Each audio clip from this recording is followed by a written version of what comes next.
இது வந்து full and full 10x8 kitchen size. இங்கே வந்து ஃபுல் அண்ட் கம்ப்ளீட்டாகவே ஒயிட் கலர் தீமில் பிளாக் ஹேண்டில் கொடுத்து ஒரு சூப்பராக பாருங்கள், சூப்பராக ஒரு எலிகெண்ட்டாக டிசைனில் இருக்கு பாருங்கள். அந்த ஒயிட் எப்போவுமே வந்து ஒரு லக்ஸரி லுக்கு கிடைக்கும். அது போக ஒயிட் வந்து மெயின்டைன் பண்ணணும். ஏன்னா மெயின்டைன் பண்ணுற மாதிரி தான் ஒயிட் போடலாம். ஆனால் தாராளமாக அழகாக இருக்குன்னா அந்த ஒயிட் கலர் போடலாம் தாராளமாக. பாருங்கள், ஓப்பன் செல்ஃப் வச்சுருக்காங்க. நம்ம கிளாஸ் போடலை. இங்கே ஃபுல் அண்ட் ஃபுல் ஒயிட்டாக இருக்கனால ஃபுல் ஒயிட் டோர்ஸ் கொடுத்து நாப்ஸ் கொடுத்துருக்கோம்.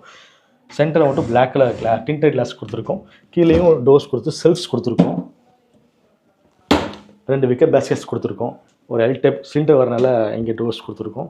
3 டேண்டம் பர்ட்ஸ் கொடுத்துருக்கோம். Cutlery 2 plain basket. Single as usual double door dustbin வைக்க இருக்கும்.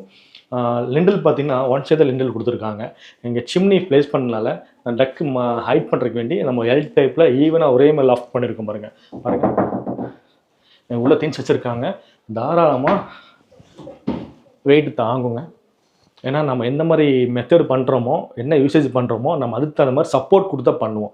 ஸோ தாராளமாக வெயிட்டும் தாங்கும். மெயின்டைன் பண்ணுறதுக்கும் ஈஸி தான். பிளாஸ்டிக் இல்லைங்களா, ஸோ மெயின்டைன் பண்ணுறதுக்கு ஈஸி தான்.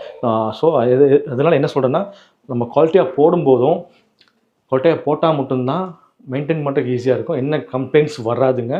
நாளைக்கு சர்வீஸ்னு வரும்போது ரொம்ப ரேராக தான் வரும். சர்வீஸ் வந்தால் கூட நம்ம 1 hour 2 hour சரி பண்ணுற அளவுக்கு தான் சர்வீஸ் வரும்.